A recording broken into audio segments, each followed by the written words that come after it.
Hi,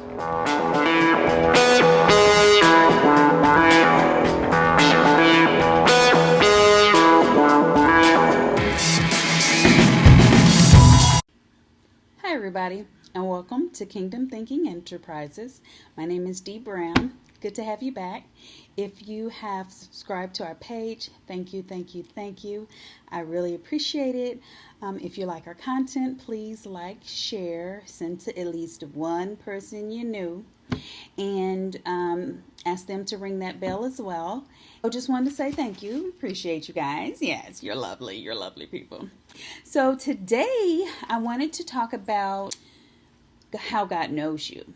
And you are known by God. You are known by Him. So just like you get married and you know your spouse, right? Some of you, you know your children.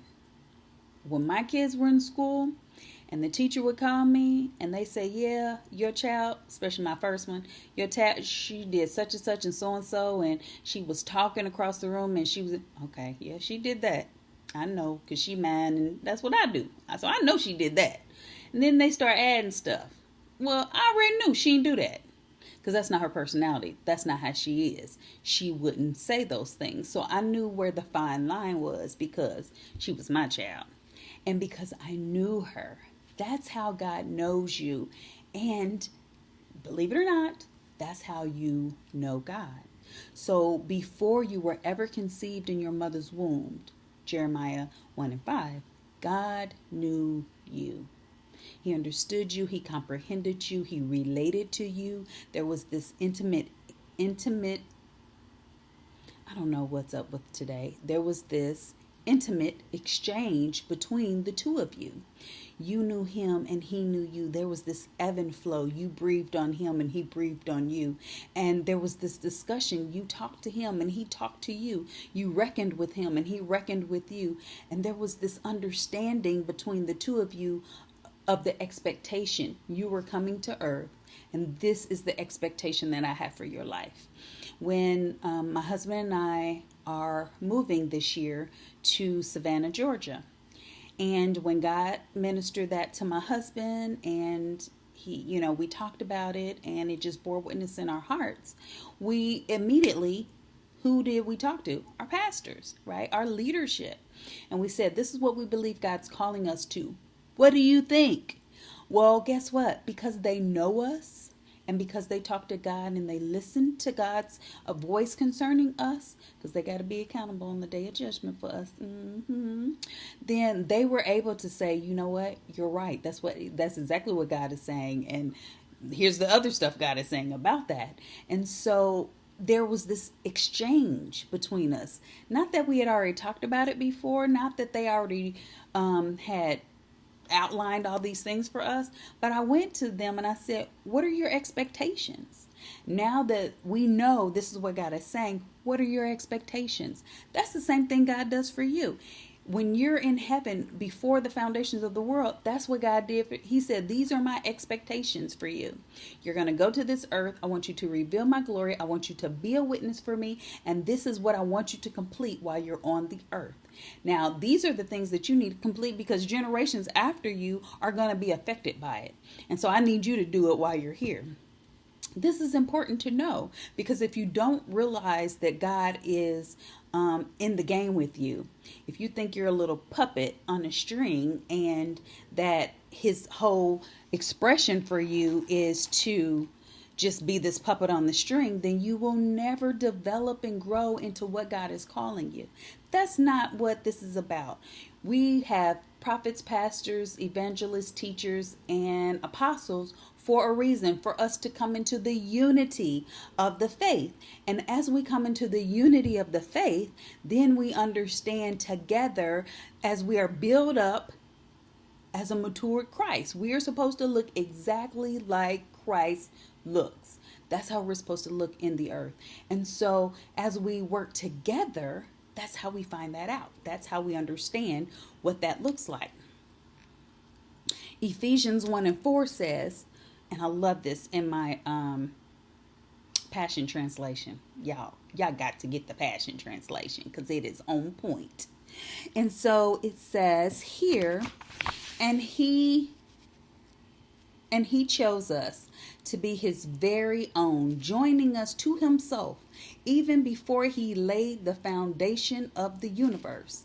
Because of his great love, he ordained us so that we would be seen as holy in his eyes with an unstained innocence. And so that speaks of before he even made the earth, before he made Adam and Eve, before he made the whole universe, the stars, the Milky Ways, all of that, he made you. You were talking to him. He was talking to you. There was this exchange. I want y'all to look up the word new in Greek. In Hebrew. Look that word up because it's talking about that exchange. God knew you and you knew him. He loved you and you loved him. He understood you and you understood him. So that's what he still expects from us. That's still available to us right now. Because as he is, so are we in this world. Exactly. And so because of that, we are his delightful treasures. Before the foundations of the world, he already planned for Jesus Christ to make provision for you. Jesus wasn't no accident. It wasn't no just in case. It wasn't no oops. He said, nope. Let me go ahead and make provision because I love them.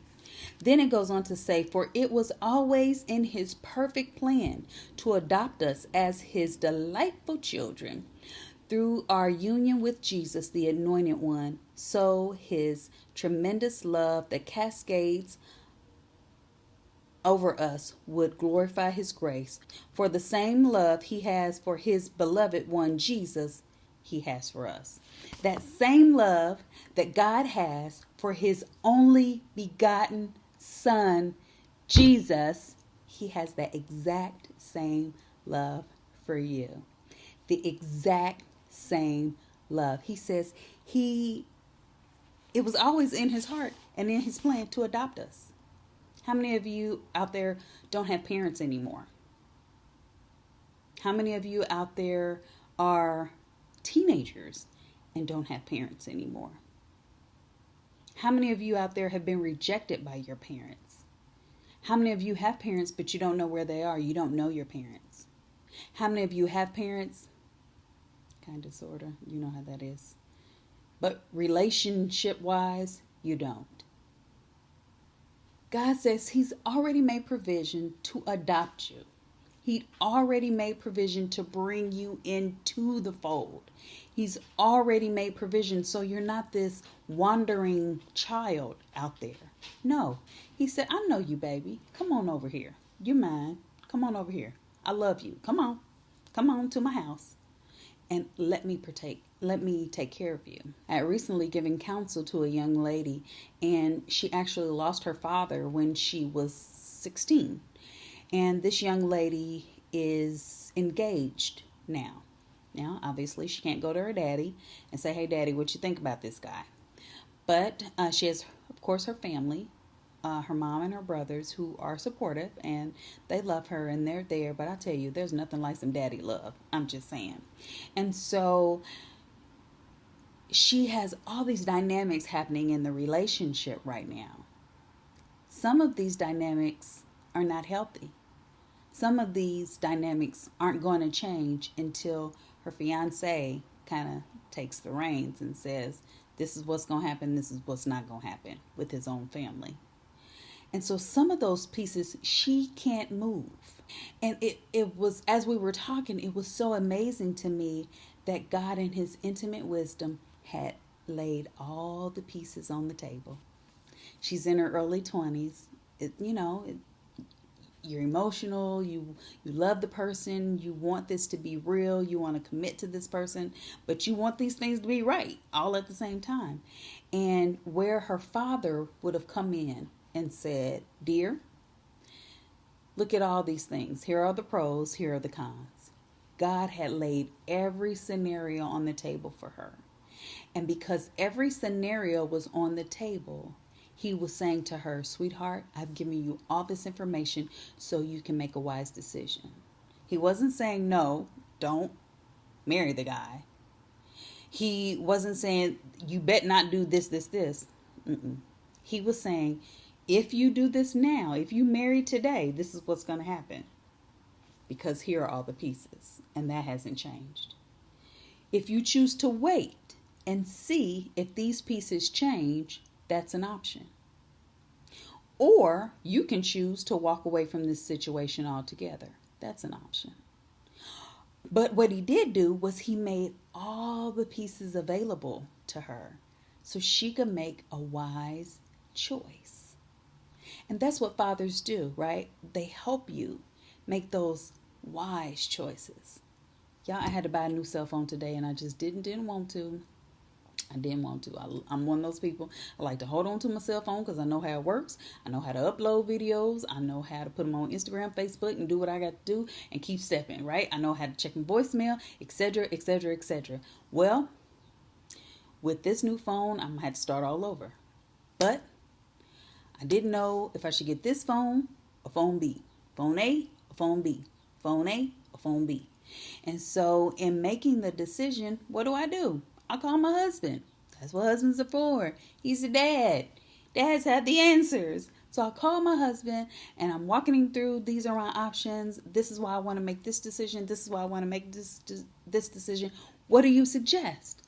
And my husband pulls out this random explanation of suggestion that I would have never thought of, y'all. Not in a million years. I was like, oh, yeah, that's pretty smart. Yeah. Okay, I'm going to ask that question and I'll make my decision from there. But that's why God made men, and that's why they're so powerful, right? They just help guide you. They help lead you. They help guide you. And so, of course, we live in the day and age where some of our men are not able to do that. Some of them are not in a position to do that. Some of them have never been taught how to do that. Some of them have never sought God in how to do that, unfortunately.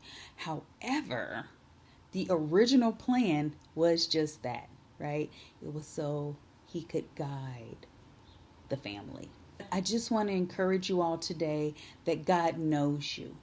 He knows exactly where you are. He knows exactly what you're going through. So if you say, I'm in a tough strait right now, maybe I'm homeless, maybe I'm living out of my car, maybe I'm, don't have anything to feed my kids, whatever the situation is, maybe I'm trying to make a decision about buying a house, not buying a house. Maybe I'm trying to make a decision about getting married, not getting married. Maybe I'm trying to make a decision about completing school or dropping out and pursuing, a vocation or something else.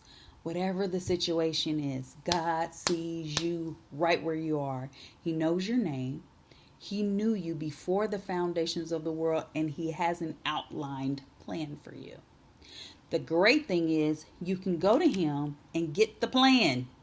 It's not a secret. He's not even going to withhold it from you. He's going to show you the plan. So begin to talk to God about that. And I'm not saying that the plan just all comes to you at one time, because it doesn't. Doesn't work that way. But the piece he gives you, write that piece down. Show him you're interested. Show him you're paying attention. Write that first piece down. Take that one little piece to him over and over and over and over and over. And I guarantee he will give you the next piece. As he gives you the next piece, write that down. Show him you're interested.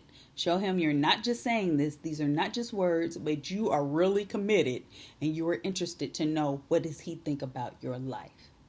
Because again, you guys have talked about this before, the foundations of the world, before you ever got here. It's inside of you already. It's in a little seed and it's just waiting to burst out. So how do you make it burst?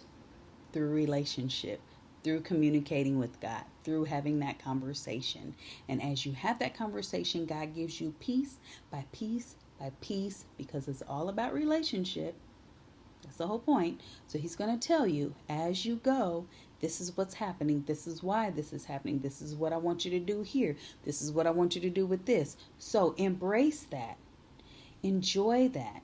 Go ahead and enjoy the process. You're not getting it done faster any other way. So you might as well do it this way and get there, right? So I just want to encourage you all today that God knows you and you know him.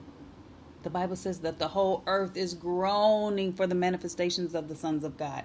It is groaning for the manifestation of the sons of God. And then it turns around and says, and so are we. So are those who are called to Christ. We are groaning for the manifestation as well. Ask God, what is my part? Show me my part so I can develop and grow and give the world so they won't be groaning for my part. That's what I've been doing. I said, the world ain't going to groan for me, y'all. Just not going to do it. So I love you today. Be strong in the Lord and in the power of his might. And I'll see you next time.